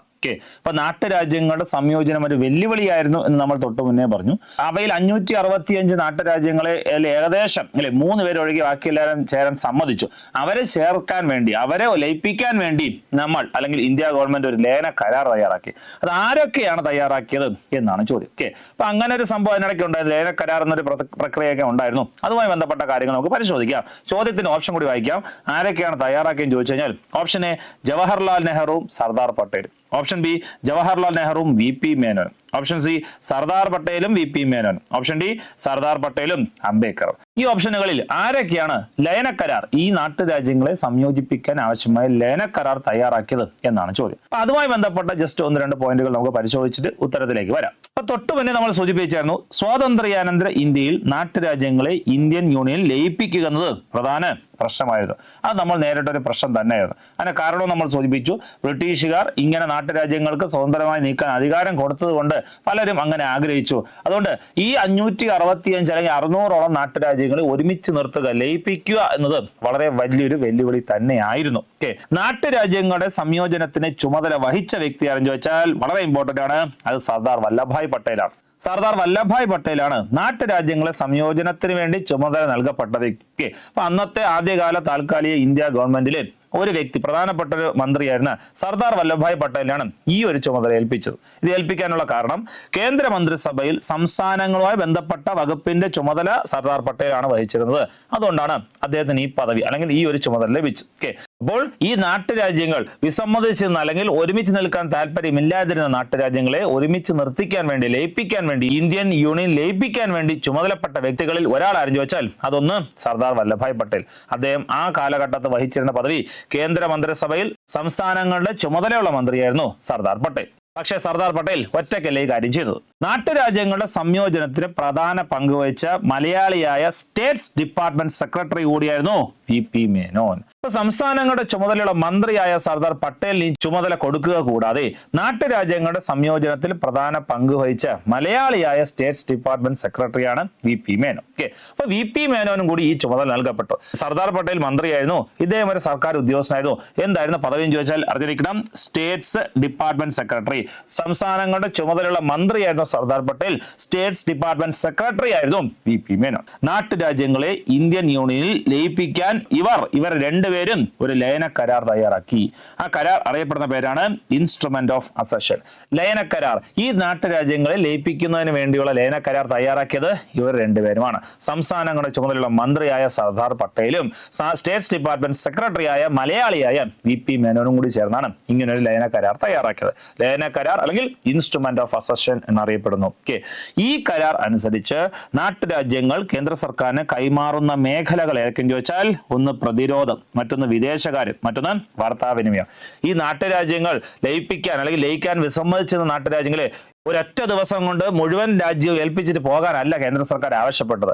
ലയന കരാറിൽ ഒപ്പുവയ്ക്കുന്ന നാട്ടുരാജ്യങ്ങൾ അല്ലെങ്കിൽ ഇന്ത്യൻ യൂണിയൻ ലയിക്കാൻ തയ്യാറായ നാട്ടുരാജ്യങ്ങളോട് 3 പ്രധാനപ്പെട്ട മേഖലകളുടെ ചുമതല കേന്ദ്ര സർക്കാരിന് കൈമാറാനാണ് അവർ ആവശ്യപ്പെട്ടത്. ഈ ലയന കരാറുകൾ ആവശ്യപ്പെട്ടത് ആ 3 മേഖലകൾ ചോദിച്ചാൽ ഒന്ന് പ്രതിരോധ മേഖല, മറ്റൊന്ന് വിദേശകാര്യം, മറ്റൊന്ന് വാർത്താവിനിമയം. അല്ലാതെ മുഴുവൻ രാജ്യവും കേന്ദ്ര സർക്കാരിന് എഴുതി കൊടുത്തിട്ട് ആദ്യം തന്നെ രാജ്യം വിടാനൊന്നും അങ്ങനെയൊന്നും ആവശ്യപ്പെട്ടില്ല. ഈ 3 കാര്യങ്ങളുടെ ചുമതല നൽകാൻ മാത്രമാണ് ആവശ്യപ്പെട്ടത്. അതിനാണ് ആ ലയന കരാർ തയ്യാറാക്കിയത്. ഇപ്പോൾ ലയന കരാറിലൂടെ മുഴുവൻ രാജ്യവും ഏൽപ്പിച്ചിട്ട് പോകാൻ പറഞ്ഞു എന്നൊരു ചോദ്യം വന്നാൽ തെറ്റാണ്. ജസ്റ്റ് ഈ 3 മേഖല മാത്രം ഏൽപ്പിക്കാൻ പറഞ്ഞോളൂ. ഈ ലയന കരാർ തയ്യാറാക്കിയ വ്യക്തികൾ ആർക്കെന്ന് ചോദിച്ചാൽ സംസ്ഥാനങ്ങളുടെ ചുമതലയുള്ള മന്ത്രിയായ സർദാർ പട്ടേലും സ്റ്റേറ്റ്സ് ഡിപ്പാർട്ട്മെന്റ് സെക്രട്ടറിയായ VP മേനോനും കൂടി ചേർന്നാണ്. ആരൊക്കെയാണ് ലയന കരാർ തയ്യാറാക്കിയത് എന്നായിരുന്നു നമ്മുടെ ചോദ്യം. ഇവർ രണ്ടുപേരുമാണ് ഇതിന്റെ മുന്നിൽ നിന്ന് ഈ കാര്യം നയിച്ച് അല്ലെങ്കിൽ ഈ കാര്യം നടപ്പിലാക്കിയെടുത്തത്. വ്യക്തികൾ ആർക്കെന്ന് ചോദിച്ചാൽ VP മേനോനും സർദാർ പട്ടേലുമാണ്. നമ്മുടെ ചോദ്യം നോക്കുവാണെങ്കിൽ നാട്ടുരാജ്യങ്ങളുടെ സംയോജനവുമായി ബന്ധപ്പെട്ട് ലയന കരാർ തയ്യാറാക്കിയത് ആരെല്ലാം എന്ന് ചോദിച്ചു കഴിഞ്ഞാൽ ഒന്ന് സർദാർ പട്ടേലും മറ്റൊന്ന് VP മേനോനാണ്. ഉത്തരം ഓപ്ഷൻ സി. LGS എക്സാമുകളിൽ വ്യക്തമായിട്ട് നാട്ടുരാജ്യങ്ങളുടെ സംയോജനം ബന്ധപ്പെട്ട ചോദ്യങ്ങൾ വരാറുണ്ട്. ഇതെല്ലാം LGSന്റെ ചോദ്യങ്ങൾ തന്നെയാണ്. അപ്പൊ ആരാണ് ഈ കരാർ തയ്യാറാക്കാൻ മുൻകൈ എടുത്തതെന്ന് ചോദിച്ചു കഴിഞ്ഞാൽ ചിലപ്പോൾ ആദ്യത്തെ പ്രധാനമന്ത്രി ജവഹർലാൽ നെഹ്റു എന്നൊരു ഡൗട്ട് ഒന്നും വരരുത്. ശരിക്കും പറഞ്ഞാൽ ചുമതല നൽകപ്പെട്ട വ്യക്തി സർദാർ പട്ടേൽ, അദ്ദേഹത്തിനെ സഹായിക്കാൻ വേണ്ടി കൂടിയ മറ്റൊരു വ്യക്തി VP മേനോൻ. ഇവർ രണ്ടുപേരും കൂടെ ചേർന്നാണ് ഈ ലയന കരാർ തയ്യാറാക്കിയത്. നാട്ടുരാജ്യങ്ങളുടെ സംയോജനത്തിന് വേണ്ടി ലയന കരാർ തയ്യാറാക്കിയ വ്യക്തികൾ സർദാർ പട്ടേലും VP മേനോനും. ഈ ചോദ്യത്തിന് ആൻസർ ഓപ്ഷൻ സി ആണ്. മറ്റൊരു ചോദ്യം തൊട്ടു മുന്നേ നമ്മൾ സൂചിപ്പിച്ച ആ ഒരു കണ്ടന്റുമായി ബന്ധപ്പെട്ട ചോദ്യം തന്നെയാണ്. അതിന്റെ ഉത്തരം കൂടി നോക്കിയിട്ട് പോവാം. LGSനെ ചോദിച്ച പ്രീവിയസ് ആയിട്ട് ജസ്റ്റ് പരിചയപ്പെട്ടിട്ട് പോവാം. നാട്ടുരാജ്യങ്ങളുടെ സംയോജനം എന്ന ദൗത്യം ഏറ്റെടുത്ത സർദാർ വല്ലഭായ് പട്ടേൽ തന്റെ സെക്രട്ടറിയായി നിയമിച്ച കേരളീയനാരാണ്? 2 പ്രത്യേകതയുണ്ട്. ഇപ്പൊ നാട്ടുരാജ്യങ്ങളുടെ ഈ 10-600ഓളം നാട്ടുരാജ്യങ്ങളെ ലയിപ്പിക്കാൻ വേണ്ടി ചുമതലപ്പെട്ട മെയിൻ വ്യക്തി സർദാർ പട്ടേലാണ്. അപ്പൊ അദ്ദേഹത്തെ സഹായിച്ച വ്യക്തി എന്ന് വെച്ചാൽ അത്രയും വലിയൊരു ദൗത്യം ഏറ്റെടുത്ത മറ്റൊരു വ്യക്തിയും കൂടിയാണ്. കൂടാതെ അദ്ദേഹം ഒരു മലയാളി കൂടിയായിരുന്നു. മലയാളികളുടെ പങ്ക് ഈ ഒരു മേഖലയിൽ മലയാളിയുടെ പങ്കും കൂടി ഉണ്ടായിരുന്നു. ആ 2 പ്രാധാന്യം കൊണ്ട് ചോദ്യങ്ങൾ കൃത്യമായിട്ട് വീണ്ടും റിപ്പീറ്റ് ചെയ്ത് വരും, അറിഞ്ഞിരിക്കണം. ഈ നിയമിച്ച കേരളീയൻ തൊട്ടു മുന്നേ നമ്മൾ സൂചിപ്പിച്ചു വ്യക്തി ആരെയാണ്? Answer option B V P Menon. രണ്ടുപേരും കൂടെ ചേർന്നാണ് ലയന കരാർ തയ്യാറാക്കിയത്. അല്ലെങ്കിൽ ഈ ദൗത്യം വിജയകരമായി പൂർത്തിയാക്കിയ വ്യക്തികളെ ആരൊക്കെയെന്ന് ചോദിച്ചാൽ സർദാർ പട്ടേലും വി പി മേനോൻ തന്നെയാണ്. അപ്പൊ സർദാർ പട്ടേലിനെ സഹായിച്ച മലയാളി എന്നോ സർദാർ പട്ടേലിന്റെ സെക്രട്ടറിയെ നിയമിക്കപ്പെട്ട മലയാളി ആരെന്ന് ചോദിച്ചാൽ അത് വി പി മേനോനാണ്. ഈ ചോദ്യത്തിന്റെ ഉത്തരം option B V P Menon. ഇതിന്റെ എക്സ്പ്ലനേഷൻ ആയിട്ട് നമ്മൾ തൊട്ട് മുന്നേ ഉള്ള ചോദ്യത്തിൽ കാര്യം പറഞ്ഞായിരുന്നു. അടുത്ത ചോദ്യം വീണ്ടും പ്രീവിയസ് ക്വസ്റ്റ്യൻ, LGS വേണ്ടിയുള്ള പ്രീവിയസ് ക്വസ്റ്റ്യൻ, സെയിം വ്യക്തിയെ ബന്ധപ്പെട്ട് കണക്ട് ചെയ്ത് വരുന്ന പോയിന്റ് തന്നെയാണ്. താഴെ തന്നിരിക്കുന്ന പ്രസ്താവനകളിൽ വി പി മേനോനെ കുറിച്ച് ശരിയായ പ്രസ്താവന അല്ലെങ്കിൽ പ്രസ്താവനകളെ LGS എക്സാം ആണ് എന്ന് പറഞ്ഞുകൊണ്ട് സ്റ്റേറ്റ്മെന്റ് രീതിയിൽ ചോദ്യം വരില്ല എന്ന് ഒരിക്കലും പ്രതീക്ഷിക്കരുത്. നല്ല രീതിയിലുള്ള സ്റ്റേറ്റ്മെന്റ് ചോദ്യങ്ങൾ വരാറുണ്ട്, അറിഞ്ഞിരിക്കും. അപ്പൊ താഴെ തന്നിരിക്കുന്ന പ്രസ്താവനകളിൽ ആരെക്കുറിച്ച് വി പി മേനോനെ കുറിച്ച് ശരിയായ പ്രസ്താവന അല്ലെങ്കിൽ പ്രസ്താവനകൾ ഏവ. നമ്മുടെ ആ SCERT ടെക്സ്റ്റില് വ്യക്തമായിട്ട് ഒരു കോളമൊക്കെ വരച്ചിട്ട് ഇന്ന വി പി മേനോനെ കുറിച്ച് വ്യക്തമായിട്ട് അയാളുടെ പേഴ്സണൽ കാര്യങ്ങളും അല്ലെങ്കിൽ ഒഫീഷ്യൽ കാര്യങ്ങളും എല്ലാം സൂചിപ്പിച്ചിരിക്കുന്ന ആ ഒരു പേജാണ്. അപ്പൊ അതുമായി റിലേറ്റ് ചെയ്ത് കൃത്യമായി ചോദിച്ചൊരു ചോദ്യം. ഓപ്ഷൻസ് നമുക്ക് നോക്കാം. സ്വാതന്ത്ര്യാനന്തര ഇന്ത്യയിൽ നാട്ടുരാജ്യങ്ങളുടെ ഇന്ത്യൻ യൂണിയനിലേക്കുള്ള സംയോജനവുമായി ബന്ധപ്പെട്ട് സ്റ്റേറ്റ്സ് ഡിപ്പാർട്ട്മെന്റ് സെക്രട്ടറി ആയിരുന്ന മലയാളി. ഓപ്ഷൻ ബി ഭാഷാടിസ്ഥാനത്തിൽ സംസ്ഥാനങ്ങളെ പുനഃസംഘടിപ്പിക്കുന്നതിനായി രൂപീകരിച്ച സംസ്ഥാന പുനഃസംഘടനാ കമ്മീഷനിലെ അംഗം. Option C the transfer of power in India എന്ന ഗ്രന്ഥത്തിന്റെ കർത്താവ്. ഓപ്ഷൻ ഡി 1952 അസമിൽ ഗവർണറായി ചുമതലയേറ്റ വ്യക്തി. ഇപ്പൊ 4 സ്റ്റേറ്റ്മെന്റ് വന്നിട്ടുണ്ട്. ഇതിൽ വി പി മേനോനെ കുറിച്ച് ശരിയായ സ്റ്റേറ്റ്മെന്റ് ഏത് എന്നാണ് ചോദ്യം. ഓക്കെ, അപ്പൊ വി പി മേനോനെ കുറിച്ചുള്ള കാര്യങ്ങൾ വ്യക്തമായിട്ട് ആ ഒരു പറഞ്ഞിരിക്കുന്ന ചാപ്റ്ററിൽ വ്യക്തമായിട്ട് പേഴ്സണൽ കാര്യങ്ങൾ അല്ലാതെ തന്നെ കാര്യങ്ങൾ പറയുന്നുണ്ട്. അപ്പൊ അതുമായി റിലേറ്റ് ചെയ്ത് വരുന്ന ചോദ്യം. ഓക്കെ, അപ്പൊ ഓപ്ഷൻസ് നമുക്ക് നോക്കി നോക്കാം. ഓപ്ഷൻസ് നോക്കുന്നവനെ വി പി മേനോനെ കുറിച്ച് ബേസിക് ആയിട്ടുള്ള കാര്യങ്ങൾ മീൻസ് ആ ടെക്സ്റ്റിൽ ആ പോയിന്റിൽ പറഞ്ഞിരിക്കുന്ന പോയിന്റ്സ് ഒന്ന് പരിശോധിക്കാം. വി പി മേനോനെ ബന്ധപ്പെട്ട പോയിന്റ്സ്: നാട്ടുരാജ്യങ്ങളുടെ സംയോജനത്തിൽ സർദാർ പട്ടേലിനോടൊപ്പം പ്രധാന പങ്ക് വഹിച്ച മലയാളിയാണ് വി പി മേനോൻ. ഓക്കെ, ചുമതലപ്പെട്ട വ്യക്തി ആ നാട്ടുരാജ്യങ്ങളുടെ സംയോജന ദൗത്യത്തിന് വേണ്ടി ചുമതലപ്പെട്ട വ്യക്തി സർദാർ പട്ടേലാണ്. അദ്ദേഹത്തിന് ആ ദൗത്യത്തിന് വേണ്ടി അദ്ദേഹത്തിനോടൊപ്പം നിയമിക്കപ്പെട്ട അല്ലെങ്കിൽ പങ്ക് വഹിച്ച മലയാളി ആണെന്ന് ചോദിച്ചാൽ V P Menon. V P Menon അന്ന് വഹിച്ചിരുന്ന സ്ഥാനമാണ് states department secretary. States department secretary സ്ഥാനം വഹിച്ച വ്യക്തിയാണ് വി പി മേനോൻ. കൂടാതെ അദ്ദേഹം സ്വദേശം പാലക്കാട് ജില്ലയിലെ ഒറ്റപ്പാലം സ്ഥലത്താണ്. ജനിച്ച വർഷം 1894. ഒറീസ ഗവർണറായി അദ്ദേഹം ചുമതലയേറ്റിട്ടുണ്ട്. വർഷം 1952. ഓക്കെ, അദ്ദേഹം ജനിച്ചത് 1894 പാലക്കാട് ജില്ലയിലാണ്, ഒറ്റപ്പാലം എന്ന സ്ഥലത്താണ്. ഒറീസ സംസ്ഥാനത്തിന് ഗവർണർ സ്ഥാനം വഹിച്ചിട്ടുണ്ട്. വഹിച്ച വർഷം 1952. അദ്ദേഹത്തിന്റെ പ്രധാനപ്പെട്ട 2 പുസ്തകങ്ങളാണ്. ഒന്ന് the transfer of power in India, വളരെ ഇമ്പോർട്ടന്റ് പുസ്തകം, ഇഷ്ടം പോലെ ചോദിച്ചിട്ടുണ്ട്, അറിഞ്ഞിരിക്കണം. The transfer of power in India. മറ്റൊരു പുസ്തകമാണ് ഇന്റഗ്രേഷൻ ഓഫ് ഇന്ത്യൻ സ്റ്റേറ്റ്സ്. ഇത്രയും കാര്യങ്ങൾ പറഞ്ഞിരിക്കുന്ന മീൻസ് ഇത്രയും കാര്യങ്ങൾ സൂചിപ്പിച്ചിട്ടുള്ള വ്യക്തിയാണ് V P Menon. V P മേനോനെ കുറിച്ച് ആ ടെക്സ്റ്റിൽ പറഞ്ഞിരിക്കുന്ന വ്യക്തമായിട്ട് സൂചിപ്പിച്ചിരിക്കുന്ന പോയിന്റ്സ് ആണ്. അദ്ദേഹം നാട്ടുരാജ്യങ്ങളുടെ സംയോജനത്തിന് സർദാർ പട്ടേലിനോടൊപ്പം പ്രധാന പങ്കുവഹിച്ച വ്യക്തിയാണ്, മലയാളിയായ വ്യക്തിയാണ്. സ്റ്റേറ്റ്സ് ഡിപ്പാർട്ട്മെന്റ് സെക്രട്ടറി സ്ഥാനം വഹിച്ചിട്ടുണ്ട്. ജനിച്ചത് പാലക്കാട് ജില്ലയിലെ ഒറ്റപ്പാലം, വർഷം 1894. ഒറീസ ഗവർണറായി സ്ഥാനമേറ്റ വർഷം 1952. അദ്ദേഹം എഴുതിയ പ്രധാനപ്പെട്ട പുസ്തകങ്ങളിലൊന്ന് the transfer of power in India, മറ്റത് ഇന്റഗ്രേഷൻ ഓഫ് ഇന്ത്യൻ സ്റ്റേറ്റ്സ് എന്നാണ്. അപ്പൊ വി പി മേനോനെ കുറിച്ച് മാത്രം ഹൈലൈറ്റ് ചെയ്ത് അദ്ദേഹത്തിന്റെ പ്രവർത്തനങ്ങൾ മാത്രം ഹൈലൈറ്റ് ചെയ്താണ് തൊട്ട് മുന്നേ നമ്മൾ വായിച്ച ചോദ്യത്തിലുള്ള സ്റ്റേറ്റ്മെന്റ്സ്. നമുക്ക് ഒന്നുകൂടി സ്റ്റേറ്റ്മെന്റ്സ് വായിച്ചിട്ട് അതിൽ ശരി തെറ്റൊക്കെ മാർക്ക് ചെയ്ത് പോവാം. നോക്കാം. വി പി മേനോനെ കുറിച്ച് ശരിയായ, നമുക്ക് തെറ്റായല്ല ചോദിച്ചിരിക്കുന്നത്, ശരിയായ സ്റ്റേറ്റ്മെന്റ്സ് ആണ്. സ്റ്റേറ്റ്മെന്റ് രീതിയിൽ ചോദ്യം വരുമ്പോൾ അതും കൂടെ ശ്രദ്ധിച്ചോളാം. ശരിയാണോ തെറ്റാണോ ചോദിക്കുന്നത് എന്ന് കൂടി നോക്കിക്കോളാം. ഇവിടെ ശരിയായ സ്റ്റേറ്റ്മെന്റ്സ് ആണ് നമ്മുടെ ചോദ്യം. ഓക്കെ, ഓപ്ഷൻ എ സ്വാതന്ത്ര്യാനന്തര ഇന്ത്യയിൽ നാട്ടുരാജ്യങ്ങളുടെ ഇന്ത്യൻ യൂണിയനിലേക്കുള്ള സംയോജനവുമായി ബന്ധപ്പെട്ട സ്റ്റേറ്റ്സ് ഡിപ്പാർട്ട്മെന്റിന്റെ സെക്രട്ടറി ആയിരുന്ന മലയാളി അല്ലേ. നമ്മുടെ സംയോജനത്തിന് വേണ്ടി ചുമതലപ്പെട്ട വ്യക്തി സർദാർ പട്ടേലിലാണ്. അദ്ദേഹത്തിന് ഒപ്പം ചേർന്ന സ്റ്റേറ്റ്സ് ഡിപ്പാർട്ട്മെന്റ് സെക്രട്ടറി ആരെയായിരുന്നു? വി പി മേനോനായ മലയാളി തന്നെയായിരുന്നു. അത് ശരിയായ സ്റ്റേറ്റ്മെന്റ് ആണ്. ബി ഭാഷാടിസ്ഥാനത്തിൽ സംസ്ഥാനങ്ങളെ പുനഃസംഘടിപ്പിക്കുന്നതിനായി രൂപീകരിച്ച സംസ്ഥാന പുനഃസംഘടനാ കമ്മീഷനിലെ അംഗം. അപ്പൊ അദ്ദേഹവുമായി ബന്ധപ്പെട്ട് സംസ്ഥാന പുനഃസംഘടനാ കമ്മീഷനുമായി അങ്ങനെ ഒരു ലിങ്ക് ഒന്നും അങ്ങനെ ഒരു കണക്ഷൻ ഒന്നും പറയുന്നില്ല. അപ്പൊ ആ സ്റ്റേറ്റ്മെന്റ് അത് തെറ്റായ സ്റ്റേറ്റ്മെന്റ് ആണ്. Option C the transfer of power in India എന്ന ഗ്രന്ഥത്തിന്റെ കർത്താവ്. നമ്മൾ 2 പ്രധാനപ്പെട്ട പുസ്തകങ്ങൾ വി പി മേനോന്റെ പുസ്തകങ്ങളായി സൂചിപ്പിച്ചു. അതില് the transfer of power in India എന്നൊരു പുസ്തകം നമ്മൾ സൂചിപ്പിച്ചായിരുന്നു. അതിന്റെ കർത്താവ് വി പി മേനോൻ എന്നാണ് ഓപ്ഷൻ. ആ ഓപ്ഷൻ എന്ത് തന്നെയാണ്? ശരിയായ സ്റ്റേറ്റ്മെന്റ് ആണ്. വളരെ കണ്ണിങ് ആയിട്ടുള്ള മറ്റൊരു സ്റ്റേറ്റ്മെന്റ് നോക്കിക്കോളെ. 1952 അസമിൽ ഗവർണറായി ചുമതലയേറ്റു. നമ്മൾ വി പി മേനോൻ എന്ന ആ വ്യക്തിയെ കുറിച്ച് പറഞ്ഞപ്പോൾ നമ്മൾ പറഞ്ഞു അദ്ദേഹം ഒരു സംസ്ഥാനത്തിന്റെ ഗവർണറായി എന്ന് പറഞ്ഞു. അതിന്റെ വർഷം വരെ ടെക്സ്റ്റിലും പറഞ്ഞിട്ടുണ്ട്, ഇവിടെയും ചോദ്യത്തിലുണ്ട് 1952. പക്ഷെ നമ്മൾ പഠിച്ചത് 1952 ഒറീസ ഗവർണറായ സ്ഥാനമേറ്റെന്നാണ്. വളരെ കണ്ണിങ് ചോദ്യമാണ്. വർഷം മാത്രം ശ്രദ്ധിച്ച് എഴുതിയാൽ തെറ്റിപ്പോവും. ഇവിടെ സംസ്ഥാനം പറഞ്ഞിരിക്കുക അസമാണ്. അതുകൊണ്ട് ഡി തെറ്റായ സ്റ്റേറ്റ്മെന്റ് ആണ്. അദ്ദേഹം നാട്ടുരാജ്യങ്ങളുടെ സംയോജനവുമായി ബന്ധപ്പെട്ട സ്റ്റേറ്റ് ഡിപ്പാർട്ട്മെന്റ് സെക്രട്ടറി സ്ഥാനം വഹിച്ചു. ജയിച്ചു, the transfer of power in India എന്ന പുസ്തകം എഴുതി എന്നീ സ്റ്റേറ്റ്മെന്റ് മാത്രമാണ് ശരി. അതായത് ഓപ്ഷൻ എ ശരിയാണ്, ഓപ്ഷൻ ബി തെറ്റാണ്, ഓപ്ഷൻ സി ശരിയാണ്, ഡിയും തെറ്റാണ്. ഓക്കെ, എയും സിയും മാത്രമാണ് ശരി. നമ്മുടെ ചോദ്യം ശരിയായ പ്രസ്താവനകൾ ഏതൊക്കെയാണ്? എയും സിയും എന്ന് പറയുമ്പോൾ ഇവിടെ ആൻസർ ഓപ്ഷൻ ബി ആണ്. വളരെ ഈ നാലാമത്തെ ഓപ്ഷൻ വളരെ കണ്ണിങ് ആയിട്ട് ചോദിച്ചിരിക്കുന്നത് ശ്രദ്ധിച്ചെഴുതിക്കോളും. 52-ൽ തന്നെയാണ് ഗവർണർ സ്ഥാനമേറ്റത്, പക്ഷേ അസമിലല്ല, ഒറീസയിലാണ്. Transfer of power in India അദ്ദേഹത്തിന്റെ പുസ്തകമാണ്. അദ്ദേഹം സംസ്ഥാന പുനഃസംഘടനാ കമ്മീഷൻ ഒന്നും അംഗമല്ലായിരുന്നു. നാട്ടുരാജ്യങ്ങളുടെ സംയോജനത്തിൽ മാത്രം പ്രധാന പങ്കുവച്ച വ്യക്തിയാണ് വി പി മേനോൻ. ശരിയായ സ്റ്റേറ്റ്മെന്റുകൾ ഏതൊക്കെയെന്ന് പറഞ്ഞു. എ ശരിയായിരുന്നു, സി ശരിയാണ്, എയും സിയും ശരി, ഓപ്ഷൻ ബി ആണ് ഉത്തരം. ഓക്കെ, അപ്പൊ വി പി മേനോനെ കുറിച്ച് ചോദ്യങ്ങൾ വന്നിട്ടുണ്ട്, ഇനിയും വരും, വ്യക്തമായിട്ട് അറിഞ്ഞിരിക്കണം വി പി മേനോൻ. അടുത്ത ചോദ്യം തൊട്ട് മുന്നേ നമ്മൾ എക്സ്പ്ലനേഷൻ പറഞ്ഞ ചോദ്യം തന്നെയാണ്, മീൻസ് ആ ചോദ്യവുമായി റിലേറ്റ് ചെയ്ത പോയിന്റ് തന്നെയാണ്. പ്രീവിയസ് ക്വസ്റ്റൻ ആയിട്ട് ജസ്റ്റ് ഒന്ന് പരിചയപ്പെട്ടിട്ട് പോകാം. Okay, integration of Indian States എന്ന ഗ്രന്ഥത്തിന്റെ കർത്താവായിരുന്നാണ് ചോദ്യം. ഓക്കെ, നമ്മൾ തൊട്ട് മുന്നേ വി പി മേനോൻ എന്നൊരു പേഴ്സണാലിറ്റിയെ കുറിച്ച് നമ്മൾ സൂചിപ്പിച്ചാൽ. ഓക്കെ, അപ്പൊ വി പി മേനോനെ കുറിച്ച് പറഞ്ഞപ്പോഴത്തേക്ക് 2 പുസ്തകങ്ങൾ പറഞ്ഞു. ആ പുസ്തകങ്ങളിൽ ഒരു പുസ്തകമാണോ എന്ന് ചോദിച്ചാൽ ഇന്റഗ്രേഷൻ ഓഫ് ഇന്ത്യൻ സ്റ്റേറ്റ്സ് അത് തന്നെയാണ് അല്ലേ. Transfer of power in India ഒരു പുസ്തകം എഴുതു, മറ്റൊരു പുസ്തകം ഇന്റഗ്രേഷൻ ഓഫ് ഇന്ത്യൻ സ്റ്റേറ്റ്സ്. എന്റെ കർത്താവ് ആര് തന്നെയാണ്? Option D, V P Menon. Okay, Sardar Patel അല്ല, ജവഹർലാൽ നെഹ്റു അല്ല, മൗണ്ട് ബാറ്റൻ ഒന്നല്ല, വി പി മേനോന്റെ പുസ്തകമാണ് ഇന്റഗ്രേഷൻ ഓഫ് ഇന്ത്യൻ സ്റ്റേറ്റ്സ്. അപ്പൊ വി പി മേനോനെ കുറിച്ച് റിപ്പീറ്റ് ചെയ്തെന്ന മറ്റൊരു ചോദ്യം കൂടിയാണ്. മറ്റൊരു ചോദ്യം സെയിം, അദ്ദേഹത്തിന്റെ പുസ്തകത്തിന് സെയിം ചോദ്യം വീണ്ടും റിപ്പീറ്റ് ചെയ്തിട്ടുണ്ട്. Transfer of power in India തൊട്ട് മുന്നേ ഇന്റഗ്രേഷൻ ഓഫ് ഇന്ത്യൻ സ്റ്റേറ്റ്സ് എന്ന പുസ്തകം ചോദിച്ചിട്ട് ഈ പുസ്തകം ചോദിച്ചിട്ടുണ്ട്. 2 പുസ്തകം ചോദിച്ചിട്ടുണ്ട് എന്ന് കാണിക്കാൻ വേണ്ടി, അങ്ങനെ അറിയിക്കാൻ വേണ്ടി ജസ്റ്റ് പറഞ്ഞതേ ഉള്ളൂ. The transfer of power in India എന്ന ഗ്രന്ഥത്തിന്റെ കർത്താവ് option A Sardar Patel, option B Jawaharlal Nehru, option C Ambedkar, option D V P Menon. സ്വാഭാവികമായിട്ടും ഈ പുസ്തകത്തിന്റെ കർത്താവ് ആര്യനാണ്? Option D, V P Menon. അപ്പൊ വി പി മേനോൻ എഴുതിയ 2 പ്രധാനപ്പെട്ട പുസ്തകങ്ങൾ രണ്ടും പ്രീവിയസ് ആണ്. The transfer of power in India, മറ്റൊരു പുസ്തകം integration of Indian states. V P മേനോനെ കുറിച്ച് വ്യക്തമായ ചോദ്യങ്ങൾ വരാറുണ്ട്, ആ ഒരു മേഖല ശ്രദ്ധിക്കണം. മറ്റൊരു ചോദ്യം നോക്കാം. സ്വാതന്ത്ര്യാനന്തര ഇന്ത്യയിൽ താഴെ നൽകിയിരിക്കുന്ന പ്രദേശങ്ങളിൽ ഏതൊക്കെയാണ് ഫ്രാൻസിന്റെ അധീനതയിൽ ഉണ്ടായിരുന്നത്?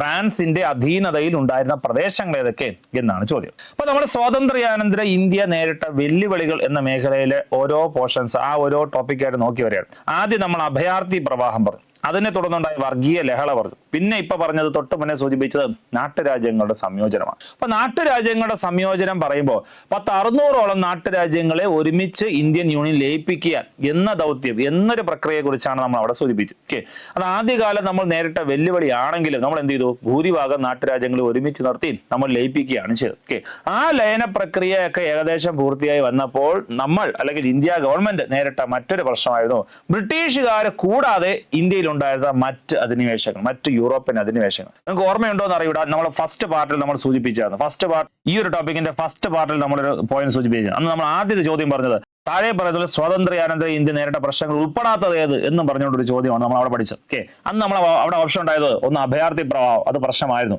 2 നമ്മുടെ വർഗീയ ലഹളകൾ, അത് പ്രശ്നമായിരുന്നു. മറ്റൊന്ന് നാട്ടുരാജ്യങ്ങളുടെ സംയോജനം, കൂടാതെ സ്വാതന്ത്ര്യത്തിന് ശേഷമുള്ള ബ്രിട്ടീഷ് അധിനിവേശം, അതായത് സ്വാതന്ത്ര്യം ലഭിച്ചതിന് ശേഷവും വീണ്ടും ബ്രിട്ടീഷ് അധിനിവേശം ഉണ്ടായിരുന്നു എന്നൊരു ഓപ്ഷൻ ഉണ്ടായിരുന്നു. അത് തെറ്റായ ഓപ്ഷൻ. ഓക്കെ, പക്ഷേ അതിനെക്കുറിച്ച് അതേപോലെ റിലേറ്റ് ചെയ്ത പോയിന്റാണ് പറഞ്ഞത്. ഇന്ത്യക്ക് 1947 സ്വാതന്ത്ര്യം നൽകിയപ്പോൾ ബ്രിട്ടീഷുകാർ പിന്നീട് ഇവിടെ ഒരു അധിനിവേശ പ്രദേശം ഉപേക്ഷിച്ചല്ല പോയത്. അങ്ങനെ ബ്രിട്ടീഷുകാർക്ക് അധിനിവേശ പ്രദേശങ്ങൾ ഇന്ത്യയിലില്ലായിരുന്നു. ഓക്കെ, ബ്രിട്ടീഷുകാർ പൂർണ്ണമായി നമുക്ക് സ്വാതന്ത്ര്യം നൽകിയാണ് പോയത്. പക്ഷേ ബ്രിട്ടീഷുകാർ പോയെങ്കിലും മറ്റ് യൂറോപ്യൻ അധിനിവേശങ്ങൾ, മറ്റ് രാജ്യങ്ങളുടെ അധിനിവേശങ്ങൾ ഇവിടെ ഉണ്ടായത്. ഓക്കെ, അതുമായി ബന്ധപ്പെട്ട ഒരു പ്രശ്നമാണ് ഇവിടെ സൂചിപ്പിക്കുന്നത്. നാട്ടുരാജ്യങ്ങളെ സംയോജിപ്പിച്ച് ഒരുമിച്ച് നിർത്തിയെങ്കിലും ഇന്ത്യ ഗവൺമെന്റ് നേരിട്ട മറ്റൊരു പ്രശ്നമാണ് ബ്രിട്ടീഷുകാർ മാത്രമാണ് പൂർണ്ണമായി ഇവിടെ ഒഴിഞ്ഞു പോയത്, അല്ലെങ്കിൽ സ്വാതന്ത്ര്യം നൽകിപ്പോയത്. ബ്രിട്ടീഷുകാർ പോയതിനു ശേഷവും ഇവിടെ ഉണ്ടായിരുന്ന മറ്റ് യൂറോപ്യൻ അധിനിവേശങ്ങളായിട്ട് 2 രാജ്യങ്ങൾ ഉണ്ടായിരുന്നു. അതിൽ ഒരു രാജ്യമാണ് ഫ്രാൻസ്. അതുമായി ബന്ധപ്പെട്ട ചോദ്യമാണ്. സ്വാതന്ത്ര്യാനന്തര ഇന്ത്യയിൽ താഴെ നൽകിയിരിക്കുന്ന പ്രദേശങ്ങളിൽ ഏതൊക്കെയാണ് ഫ്രാൻസിന്റെ അധീനതയിൽ ഉണ്ടായിരുന്ന പ്രദേശങ്ങൾ? 1 ഗോവ, 2 പോണ്ടിച്ചേരി, 3 യാനം, 4 കാരയ്ക്കൽ. അപ്പൊ ഫ്രാൻസ് കൂടാതെ പോർച്ചുഗലും കൂടി, അല്ലെങ്കിൽ പോർച്ചുഗീസുകാരോട് ഇവിടെ അധിനിവേശ പ്രദേശങ്ങൾ ഉണ്ടായിരുന്നു സ്വാതന്ത്ര്യത്തിന് ശേഷം. ഓക്കെ, അപ്പൊ അതുമായി ബന്ധപ്പെട്ടാണ് ചോദ്യം. അപ്പൊ ഈ 2 യൂറോപ്യൻ രാജ്യങ്ങളും എവിടെയൊക്കെ, അല്ലെങ്കിൽ ഏതൊക്കെ പ്രദേശങ്ങളാണ് കൈയടക്കി വച്ചിരുന്നത് എന്ന റിലേറ്റഡ്, മീൻസ് അതുമായി ബന്ധപ്പെട്ട ഒരു ചോദ്യമാണ് ഇവിടെ ചോദിച്ചിരിക്കുന്നത്. അപ്പൊ അതിന്റെ പോയിന്റുകൾ നമുക്ക് നോക്കാം. സ്വാതന്ത്ര്യാനന്തര ഇന്ത്യയിൽ അധിനിവേശം തുടർന്ന യൂറോപ്യൻ രാജ്യങ്ങൾ ഏതെന്ന് ചോദിച്ചാൽ 1 ഫ്രാൻസ്, മറ്റൊന്ന് പോർച്ചുഗലാണ്. ഈ 2 യൂറോപ്യൻ രാജ്യങ്ങളാണ് ഇന്ത്യക്ക് സ്വാതന്ത്ര്യം ലഭിച്ച ശേഷവും ഇവിടെ അധിനിവേശം തുറന്ന രാജ്യങ്ങൾ. ഓക്കെ, ഫ്രാൻസിന്റെ അധീനതയിൽ ഉണ്ടായിരുന്ന പ്രദേശങ്ങൾ ഏതൊക്കെയെന്ന് ചോദിച്ചാൽ 1 പോണ്ടിച്ചേരി, മറ്റൊന്ന് കാരക്കൽ, മറ്റൊന്ന് മാഹി, അതുപോലെ യാനം. ഇന്നത്തെ നമ്മുടെ രാജ്യത്തെ പോണ്ടിച്ചേരി എന്ന കേന്ദ്രഭരണ പ്രദേശത്തിൽ ഉൾപ്പെടുന്ന 4 പ്രദേശങ്ങളും അന്ന് ഫ്രാൻസിന്റെ അധീനതയിലായിരുന്നു. അപ്പൊ ഫ്രാൻസിന്റെ അധീനതയിൽ ഉണ്ടായിരുന്ന പ്രദേശങ്ങൾ മറക്കരുത്. ഒന്ന് പോണ്ടിച്ചേരി, മറ്റൊന്ന് കാരക്കൽ, മറ്റൊന്ന് മാഹി, കൂടാതെ യാനം. ഓക്കെ, 3 സംസ്ഥാനങ്ങളായി വ്യാപിച്ചു കിടക്കുന്ന പ്രദേശങ്ങളാണ്. പോണ്ടിച്ചേരിയും കാരക്കലും തമിഴ്നാട്ടിലാണ്, മാഹി നമ്മുടെ കേരളത്തിലാണ്, യാനം ആന്ധ്രാപ്രദേശാണ്. അപ്പൊ ഈ 3 പ്രദേശങ്ങളിലും ഇന്നത്തെ നമ്മുടെ കേന്ദ്രഭരണ പ്രദേശമായ പോണ്ടിച്ചേരി ഈ 4 പ്രദേശങ്ങൾ ഉൾപ്പെടുത്തിയാണ് പോണ്ടിച്ചേരി ആയിട്ട് പറയുന്നത്, സൂചിപ്പിക്കുന്നത്. അപ്പൊ ആ പ്രദേശം, ഈ 4 പ്രദേശങ്ങളായിരുന്നു ഫ്രാൻസിന്റെ അധീനതയിൽ ഉണ്ടായിരുന്നു. ഓക്കെ, ഇവയെ ഇന്ത്യൻ യൂണിയൻ ലയിപ്പിച്ച വർഷം എന്ന് ചോദിച്ചാൽ 1954 1954 ഫ്രാൻസിന്റെ അധീനതയിൽ ഉണ്ടായിരുന്ന ഈ 4 പ്രദേശങ്ങളും ഇന്ത്യൻ യൂണിയൻ ലയിപ്പിച്ചു. ഓക്കെ, അപ്പൊ ഇന്ത്യക്ക് സ്വാതന്ത്ര്യം ലഭിച്ച ശേഷവും ബ്രിട്ടീഷ് അധിനിവേശം ഉണ്ടായിരുന്നു എന്ന് ചോദിച്ചാൽ തെറ്റ്. അങ്ങനെ ഒരു അധിനിവേശ പ്രദേശമില്ല. മറ്റ് രാജ്യങ്ങളുടെയോ അല്ലെ മറ്റ് യൂറോപ്യൻ രാജ്യങ്ങളുടെ അധിനിവേശം ഉണ്ടായിരുന്നു എന്ന് ചോദിച്ചാൽ അത് ഉറപ്പായിട്ടും ഉണ്ടായിരുന്നു. അതിൽ ഫ്രാൻസ് എന്ന രാജ്യത്തിന്റെ അധിനിവേശ പ്രദേശങ്ങളാണ് ഇവിടെ പോയിന്റ് പറഞ്ഞത്. ഒന്ന് പോണ്ടിച്ചേരി, മറ്റൊന്ന് കാരക്കൽ, മറ്റൊന്ന് മാഹി, കൂടാതെ യാനം. പക്ഷേ ഇവ അധികകാലം അവർ കൈവശം വച്ചിരുന്നില്ല. ഇവർ ഇന്ത്യൻ യൂണിയൻ ലയിപ്പിക്കുകയാണ് ചെയ്തത്. ലയിപ്പിച്ച വർഷം ചോദിച്ചാൽ 1954 ലയിപ്പിച്ചത്. പക്ഷേ ബ്രിട്ടീഷുകാരോട് ചെയ്തതുപോലെ യുദ്ധം ചെയ്തോ അല്ലെങ്കിൽ സമരം ചെയ്തോ അല്ലെങ്കിൽ പ്രക്ഷോഭങ്ങൾ അല്ലെങ്കിൽ ഇന്ത്യ ഗവൺമെന്റ് ഇടപെട്ട് എന്തെങ്കിലും കാര്യമല്ല ചെയ്തത്. ജനകീയ പ്രതിഷേധങ്ങൾ കാരണം ഫ്രാൻസ് ഇത് തിരിച്ചേൽപ്പിക്കുകയാണ് ചെയ്തത്. ഫ്രാൻസിന്റെ അധീനതയിൽ ഉണ്ടായിരുന്ന പ്രദേശങ്ങൾ ഇന്ത്യക്ക് സ്വാതന്ത്ര്യം ലഭിച്ച ശേഷവും ഫ്രാൻസിന്റെ അധീനതയിൽ ഉണ്ടായിരുന്ന പ്രദേശങ്ങൾ ഇന്ത്യൻ യൂണിയൻ ലയിപ്പിക്കാൻ വേണ്ടി മറ്റ് സൈനിക നടപടിയോ മറ്റു കാര്യങ്ങളോ ഒന്നും ചെയ്തില്ല. അവിടെയുള്ള ജനങ്ങൾ തന്നെ ജനകീയ പ്രക്ഷോഭങ്ങൾ ആരംഭിച്ചു. അത് കാരണം എന്ത് ചെയ്തു? ഫ്രാൻസ് ഒരു തുള്ളി രക്തം പോലും വീഴാതെ അത് തിരിച്ചേൽപ്പിച്ചിട്ട് പോവുകയാണ് ചെയ്തത്. തിരിച്ചേൽപ്പിച്ച് ഇന്ത്യൻ യൂണിയനിൽ ഈ 4 പ്രദേശങ്ങളെയും ഇന്ത്യൻ യൂണിയൻ ലയിപ്പിച്ച വർഷം വളരെ വ്യക്തമായ ടെക്സ്റ്റിൽ പറയുന്നുണ്ട്. വർഷം 1954. അപ്പൊ ഇന്ത്യക്ക് സ്വാതന്ത്ര്യം ലഭിച്ച ശേഷവും അധിനിവേശം തുടർന്ന യൂറോപ്യൻ രാജ്യങ്ങൾ ചോദിച്ചാൽ ഒന്ന് ഫ്രാൻസ്, മറ്റൊന്ന് പോർച്ചുഗീസുകാരാണ്. ഫ്രാൻസിന്റെ അധീനതയ പ്രദേശങ്ങളും അവ ലയിപ്പിച്ച വർഷവും കാര്യങ്ങളാണ് പറഞ്ഞത്. ലയിപ്പിക്കാൻ എന്ത് മാർഗമാണ് സ്വീകരിച്ചത് വെച്ചാൽ ഇന്ത്യ ഗവൺമെന്റ് ഒരു മാർഗവും സ്വീകരിച്ചില്ല. അവിടെ തന്നെ ഉള്ള ജനങ്ങൾ ആ ഗവൺമെന്റ് അല്ലെ ഫ്രാൻസ് അധിനിവേശത്തിനെതിരെ പ്രക്ഷോഭം ആരംഭിച്ചു. അത് കാരണം ഫ്രാൻസ് അവരെ തിരിച്ചേൽപ്പിച്ചിട്ട് പോവുകയാണ്. ഇന്ത്യൻ ഗവൺമെന്റ് തിരിച്ചേൽപ്പിച്ചിട്ട് പോവുകയാണ് ചെയ്തത്. തിരിച്ചേൽപ്പിച്ച വർഷം 1954. അപ്പൊ നമ്മുടെ ചോദ്യം, സ്വാതന്ത്ര്യാനന്തര ഇന്ത്യയിൽ താഴെ നൽകിയിരിക്കുന്ന പ്രദേശങ്ങളിൽ ഏതൊക്കെയാണ് ഫ്രാൻസിന്റെ അധീനതയിൽ ഉണ്ടായിരുന്ന പ്രദേശങ്ങൾ? ഗോവ നമ്മൾ ഓപ്ഷനിൽ ഒരിക്കലും പറഞ്ഞില്ല. പോണ്ടിച്ചേരി നമ്മൾ പറഞ്ഞായിരുന്നു ഓപ്ഷൻ, ഗോവ തെറ്റായ ഓപ്ഷനാണ്. യാനം നമ്മൾ ഓപ്ഷനിൽ പറഞ്ഞു, കാരക്കലും പറഞ്ഞു. ഓക്കെ, ഇവിടെ മാഹി ഉൾപ്പെടുത്തിയിട്ടില്ല. ബാക്കി ഗോവ ഒഴികെ 3 പ്രദേശങ്ങളും ആരുടെ അധീനതയിൽ ഉണ്ടായിരുന്നു? ഫ്രാൻസിന്റെ അധീനതയിൽ ഉണ്ടായിരുന്നു. അപ്പൊ നമ്മുടെ അധീനതയിൽ ഉണ്ടായിരുന്നത് എന്നാണ് ചോദ്യം. പോണ്ടിച്ചേരിയും യാനവും കാരക്കലും ഉണ്ടായിരുന്നു. 2, 3, 4 ഓപ്ഷൻ സി ആണ് ഇവിടെ ശരി ഉത്തരം. ഓക്കെ, അപ്പൊ നാട്ടുരാജ്യങ്ങളുടെ സംയോജനം ഒരു പ്രശ്നമായിരുന്നപ്പോൾ അത് ഒരുവിധം പരിഹരിച്ചപ്പോൾ ഇന്ത്യ ഗവൺമെന്റ് നേരിട്ട മറ്റൊരു പ്രശ്നമായിരുന്നു ഇന്ത്യക്ക് ബ്രിട്ടീഷ് സ്വാതന്ത്ര്യം ലഭിച്ച ശേഷം ഇവിടെ ഉണ്ടായിരുന്ന മറ്റ് രാജ്യങ്ങളുടെ അധിനിവേശം. അതിലൊരു രാജ്യമാണ് ഫ്രാൻസ്. അതിന്റെ പോയിന്റുകൾ ഇവിടെ സൂചിപ്പിച്ചത്. ഇവിടെ ഗോവ ഫ്രാൻസിന്റെ അധീനതയിലല്ലായിരുന്നു. ഇവിടെ ശരി ഉത്തരം ഓപ്ഷൻ സി ആണ്. 2, 3, 4 ഓപ്ഷനിൽ പറയുന്ന പോണ്ടിച്ചേരി, യാനം, കാരക്കലാണ് ഫ്രാൻസ് എന്ന രാജ്യത്തിന്റെ അധീനിവേശത്തിൽ ഇവിടെ ഇന്ത്യക്ക് സ്വാതന്ത്ര്യം ലഭിച്ച ശേഷം ഉണ്ടായിരുന്ന പ്രദേശങ്ങൾ. തൊട്ട് മുന്നേ പറഞ്ഞ ആ ഒരു മേഖലയെ ബന്ധപ്പെട്ട് റിലേറ്റ് ചെയ്ത് PSC ചോദിച്ചിട്ടുള്ള ചോദ്യങ്ങൾ കൂടി ഒന്ന് പരിശോധിച്ചിട്ട് പോവാം. ഒന്നാമത് ചോദ്യം, ഫ്രഞ്ച് അധിനിവേശ പ്രദേശമായ കാരക്കൽ ഇന്ത്യൻ യൂണിയനിൽ ചേർക്കപ്പെട്ട വർഷം. ഓക്കെ, നമ്മൾ പറഞ്ഞു അധിനിവേശം ഉണ്ടായിരുന്നു, പക്ഷെ അത് ഇന്ത്യൻ യൂണിയൻ ലയിപ്പിച്ചു. അത് സ്വമേധ തിരിച്ചേൽപ്പിക്കുകയാണ് ചെയ്തത് ഫ്രാൻസ്. അവര് കലാപം അങ്ങനെ അവര് ഒരു സമരം മീൻസ് അവർക്കെതിരെ യുദ്ധമൊന്നും ചെയ്യേണ്ടി വന്നിട്ടില്ല, അല്ലെങ്കിൽ മറ്റ് നടപടിക്കൊന്നും വേണ്ടി വന്നിട്ടില്ല. അവർ ലയിപ്പിക്കുകയാണ് ചെയ്തത്. ലയിപ്പിച്ച വർഷം അല്ലെ ചേർക്കപ്പെട്ട വർഷം, ഇന്ത്യൻ യൂണിയനിൽ ചേർക്കപ്പെട്ട വർഷമാണ് ചോദ്യം. Option A 1950, option B 1947, option C 1954, option D 1948. വ്യക്തമായി നമ്മൾ തൊട്ട് മുന്നേ സൂചിപ്പിച്ചു ഈ പ്രദേശങ്ങൾ ഇന്ത്യൻ യൂണിയൻ ലയിപ്പിച്ച വർഷം. Answer C, option C 1954. വീണ്ടും സെയിം മേഖല. താഴെ പറയുന്നവയിൽ ഫ്രാൻസിന്റെ അധിനിവേശ പ്രദേശങ്ങൾ ഏത്? വീണ്ടും സെയിം ചോദ്യമാണ്. താഴെ പറയുന്നവയിൽ ഫ്രാൻസിന്റെ അധിനിവേശ പ്രദേശം ഏത്? പോണ്ടിച്ചേരി, ദാമൻ, ദിയു, ഗോവ. ഓക്കെ, നമ്മൾ വ്യക്തമായി പഠിച്ചു ഫ്രാൻസിന്റെ അധീനതയിൽ ഉണ്ടായിരുന്ന പ്രദേശങ്ങൾ. ഒന്ന് പോണ്ടിച്ചേരി, മറ്റൊന്ന് കാരക്കൽ, യാനം, മറ്റൊന്ന് മാഹിയായി. ഓക്കെ, അപ്പൊ ഇവിടെ ദാമൻ, ദിയു, ഗോവയൊക്കെ ഓപ്ഷൻ ഉണ്ട്. തെറ്റായ ഓപ്ഷൻ. ഫ്രാൻസിന്റെ അധീനതയിൽ ഉണ്ടായിരുന്ന പ്രദേശം ഏത് മാത്രമാണ്? Option A Pondicherry. ഓക്കെ, ആ സെയിം ആ ഒരു ചെറിയ ടോപ്പിക്കിൽ നിന്ന് തന്നെ റിപ്പീറ്റ് ചെയ്ത് വ്യക്തമായിട്ട് മറ്റു ചോദ്യങ്ങൾ വന്നിട്ടുണ്ട്. ഈ പ്രീവിയസ് ആണ്, LGSന് ചോദിച്ച ചോദ്യങ്ങളാണ്, അതും കൂടി അറിഞ്ഞിരിക്കണം. മറ്റൊരു ചോദ്യം, താഴെ തന്നിരിക്കുന്നവയിൽ 1961 വരെ പോർച്ചുഗലിന്റെ അധീനതയിലായിരുന്ന പ്രദേശം ഏത്? K. Option A Goa, option B Pondicherry, option C Karaikal, option D Mahe. K. ഇതിന്റെ എക്സ്പ്ലനേഷൻ പറയാതെ തന്നെ നമുക്ക് ഇതിന് ഉത്തരം പറയാൻ പറ്റും. കാരണം തൊട്ട് മുന്നേ നമ്മൾ സൂചിപ്പിച്ചു ഫ്രാൻസിന്റെ അധീനതയിലുള്ള പ്രദേശങ്ങൾ ഏതൊക്കെയായിരുന്നു? അതൊന്ന് പോണ്ടിച്ചേരി, കാരക്കൽ, മാഹി എന്നീ പ്രദേശങ്ങളാണ്. ഫ്രാൻസ് പഠിച്ചപ്പോൾ അവിടെ ഏത് പ്രദേശം നമ്മൾ പഠിച്ചില്ല? ഗോവ പഠിച്ചില്ല. അപ്പം സ്വാഭാവികമായിട്ടും അധീനതയിൽ പോർച്ചുഗലിന്റെ അധീനതയിലുണ്ടാകുന്ന പ്രദേശം ഏത് തന്നെ ആകാനാണ് സാധ്യത?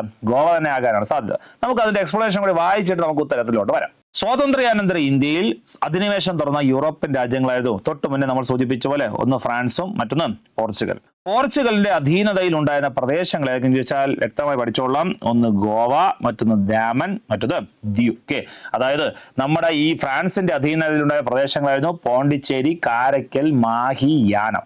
ഫ്രാൻസിന്റെ 4 പ്രദേശങ്ങൾ കൂടാതെ പോർച്ചുഗൽ എന്ന രാജ്യത്തിന്റെ അധിനിവേശത്തിൽ ഉണ്ടായിരുന്ന ഇന്ത്യൻ പ്രദേശങ്ങൾ, സ്വാതന്ത്ര്യാനന്തര ഇന്ത്യയുടെ പ്രദേശങ്ങളായിരുന്നു ഒന്ന് ഗോവ, മറ്റൊന്ന് ദാമൻ, മറ്റൊന്ന് ദ്വീപ്. ഇന്ത്യൻ യൂണിയനിൽ ഇവയെ ലയിപ്പിച്ച വർഷം 1961. ഫ്രാൻസിന്റെ അധീനതയിൽ ഉണ്ടായിരുന്ന പ്രദേശങ്ങൾ കൂട്ടിച്ചേർത്തത് 1954-ലും പോർച്ചുഗലിന്റെ അധിനിവേശത്തിൽ ഉണ്ടായിരുന്ന പ്രദേശങ്ങൾ നമ്മൾ ഇന്ത്യൻ യൂണിയൻ ലയിപ്പിച്ചത് 1961-ലാണ്. ഒരു വ്യത്യാസമുണ്ട്. ഫ്രാൻസ് സ്വമേധയാ തിരിച്ചേൽപ്പിച്ചിട്ടാണ് ഈ പ്രദേശങ്ങൾ തിരിച്ചേൽപ്പിച്ചിട്ടാണ് പോകുന്നത്. പക്ഷേ സൈനിക നടപടിയിലൂടെയാണ് പോർച്ചുഗലിന്റെ കയ്യിലുണ്ടായിരുന്ന ഈ പ്രദേശങ്ങൾ ഇന്ത്യൻ യൂണിയൻ ലയിപ്പിച്ചത്. രണ്ടും തമ്മിൽ വ്യത്യാസമുണ്ട്. അപ്പോൾ അറിഞ്ഞിരിക്കണം, സ്വാതന്ത്ര്യത്തിന് ശേഷവും 2 രാജ്യങ്ങളുടെ അധിനിവേശം ഇവിടെ ഉണ്ടായിരുന്നു. ഒന്ന് ഫ്രാൻസ്, മറ്റൊന്ന് പോർച്ചുഗലാണ്. ഫ്രാൻസിന്റെ അധീനതയിലുണ്ടായിരുന്ന പ്രദേശങ്ങൾ പോണ്ടിച്ചേരി, മാഹി, കാരക്കൽ, യാനം എന്നീ പ്രദേശങ്ങളാണ്. പോർച്ചുഗലാണെങ്കിൽ ഗോവ, ദാമൻ, ദ്വീപാണ്. ഫ്രാൻസിന്റെ അധീനത പ്രദേശങ്ങൾ ഇന്ത്യൻ യൂണിയൻ ലയിപ്പിച്ചത് 1954-ലാണ്. സ്വമേധയാ ഫ്രാൻസ് തിരിച്ചേൽപ്പിച്ചിട്ടാണ് പോകുന്നത്. പോർച്ചുഗലിന്റെ അധീനതയിലുണ്ടായിരുന്ന പ്രദേശങ്ങൾ ഇന്ത്യൻ യൂണിയൻ ലയിപ്പിച്ചത് 1961-ലാണ്. ഇന്ത്യൻ സർക്കാർ സൈനിക നടപടിയിലൂടെ ഇവയെ ഇന്ത്യൻ യൂണിയൻ ലയിപ്പിച്ചത്. ഗോവ വീണ്ടെടുക്കാൻ വേണ്ടി ഇന്ത്യ നടത്തിയ സൈനിക മുന്നേറ്റത്തിന്റെ പേരാണ് ഓപ്പറേഷൻ വിജയ്. 1961 ഡിസംബർ 19-നാണ് ഗോവയ്ക്ക് വിമോചനം ലഭിച്ച് ഇന്ത്യൻ യൂണിയൻ ലയിപ്പിച്ചത്. അപ്പൊ സൈനിക നടപടിയിലൂടെയാണ് ഫ്രാൻസുകാർ സ്വമേധ തിരിച്ചേൽപ്പിച്ചു. ജനകീയ പ്രക്ഷോഭം, ആ പ്രദേശങ്ങളിലെ ജനങ്ങൾ പ്രക്ഷോഭം ആരംഭിച്ചപ്പോൾ സ്വമേധ തിരിച്ചേൽപ്പിച്ചു. അങ്ങനെ ഏൽപ്പിച്ചിട്ട് ഒന്നും ആര് പോയില്ല, പോർച്ചുഗീസുകാർ പോയില്ല. സൈനിക നടപടിയിലൂടെയാണ് പോർച്ചുഗലിന്റെ അധിനിവേശത്തിലുണ്ടായിരുന്ന പ്രദേശങ്ങളെ ഇന്ത്യൻ യൂണിയൻ ലയിപ്പിച്ചത്. ഓക്കെ, അപ്പൊ നമ്മൾ പണ്ട് പഠിച്ചിട്ടുണ്ട്, ഇന്ത്യ എന്ന രാജ്യം ഉൾപ്പെടുന്ന പ്രദേശത്ത് ആദ്യമായിട്ട് വന്ന വിദേശികൾ പോർച്ചുഗീസാണ്. അവസാനം ഇന്ത്യ വിട്ടുപോയ വിദേശികൾ ആര്യനാണ്? പോർച്ചുഗീസാണ്. അത് വർഷം 1961-ലാണ്. അപ്പൊ ഇതുമായി ബന്ധപ്പെട്ട ഒരു ചോദ്യമാണ് തൊട്ട് മുന്നേ നമ്മൾ ചോദിച്ചത്. ചോദ്യം നോക്കുവാണെങ്കിൽ താഴെ തന്നിരിക്കുന്നവയിൽ 1961 വരെ പോർച്ചുഗലിന്റെ അധീനതയിലായിരുന്ന പ്രദേശം ഏത്? വ്യക്തമായി നമ്മൾ ഫ്രാൻസുമായി ബന്ധപ്പെട്ട 3 പ്രദേശം പഠിച്ചുകൊണ്ട് സ്വാഭാവികമായിട്ട് ആൻസർ എന്ത് ചെയ്യണം? Answer option A Goa. Goa കൂടാതെ മറ്റ് 2 പ്രദേശങ്ങൾ കൂടി പോർച്ചുഗലിന്റെ അധീനതയിലുണ്ടായിരുന്നു. ഒന്ന് ഗോവയാണ്, മറ്റൊന്ന് ദാമൻ, മറ്റൊന്ന് ദ്വീപ് എന്ന പ്രദേശങ്ങളാണ്. അതുകൂടാതെ പോണ്ടിച്ചേരി, കാരക്കൽ, മാഹി അല്ലെങ്കിൽ ഇവിടെ പറയത്ത യാനം എന്നീ പ്രദേശങ്ങൾ ഫ്രാൻസിന്റെ അധീനതയിലുണ്ടായിരുന്നു. രണ്ടും തമ്മിൽ വേർതിരിച്ചറിഞ്ഞിരിക്കണം. ഫ്രാൻസിലെ പ്രദേശങ്ങൾ 1954-ൽ ഇന്ത്യൻ യൂണിയൻ ലയിപ്പിച്ചു. സ്വമേധയാ തിരിച്ചേൽപ്പിച്ചിട്ടാണ് ഫ്രാൻസ് പോയത്. പക്ഷേ പോർച്ചുഗലിന്റെ അധീനതയിലുണ്ടായിരുന്ന പ്രദേശങ്ങൾ 1961-ലാണ് ഇന്ത്യൻ യൂണിയൻ ലയിപ്പിച്ചത്. അത് സൈനിക നടപടിയിലൂടെയാണ് ലയിപ്പിച്ചത് എന്ന് വ്യക്തമായ ടെക്സ്റ്റിൽ പറയുന്നുണ്ട്. സൈനിക നടപടിയിലൂടെയാണ് പോർച്ചുഗലിന്റെ പ്രദേശം നമുക്ക് തിരിച്ചു ലഭിച്ചത്. മറ്റൊരു ക്വസ്റ്റ്യൻ കൂടി നോക്കാം. സെയിം ഇപ്പൊ പറഞ്ഞ ടോപ്പിക്കിൽ ആ ഒരു സെയിം ക്വസ്റ്റ്യൻ തന്നെയാണ്. സ്വാതന്ത്ര്യ ലബ്ധിക്ക് ശേഷം ഗോവ പോർച്ചുഗീസുകാരിൽ നിന്നും വീണ്ടെടുക്കുന്നതിനായി ഇന്ത്യ നടത്തിയ സൈനിക മുന്നേറ്റം എന്തായിട്ട് അറിയപ്പെടുന്നു? തൊട്ട് മുന്നേ നമ്മൾ ആ നോട്ടിൽ തന്നെ ആ പോയിന്റുകൾ തന്നെ പറഞ്ഞ പോയിന്റ് തന്നെയാണ്. Option A operation blue star, option B operation Vijay, option C operation Ganga, option D operation Goa. Okay, വ്യക്തമായി നമ്മൾ സൂചിപ്പിച്ചു. ഗോവയെ നമ്മൾ തിരിച്ചു ലഭിക്കാൻ വേണ്ടി നമ്മൾ നടത്തിയ operation option B operation Vijay. 1961 December 19-നാണ് ഗോവയ്ക്ക് വിമോചനം ലഭിച്ചത്. ആ പ്രദേശത്തെ ഇന്ത്യൻ യൂണിയൻ ലയിപ്പിച്ചത് സൈനിക നടപടിയിലൂടെയാണ്. ആ സൈനിക നടപടി അറിയപ്പെടുന്നത് ഓപ്പറേഷൻ വിജയ് എന്നാണ്.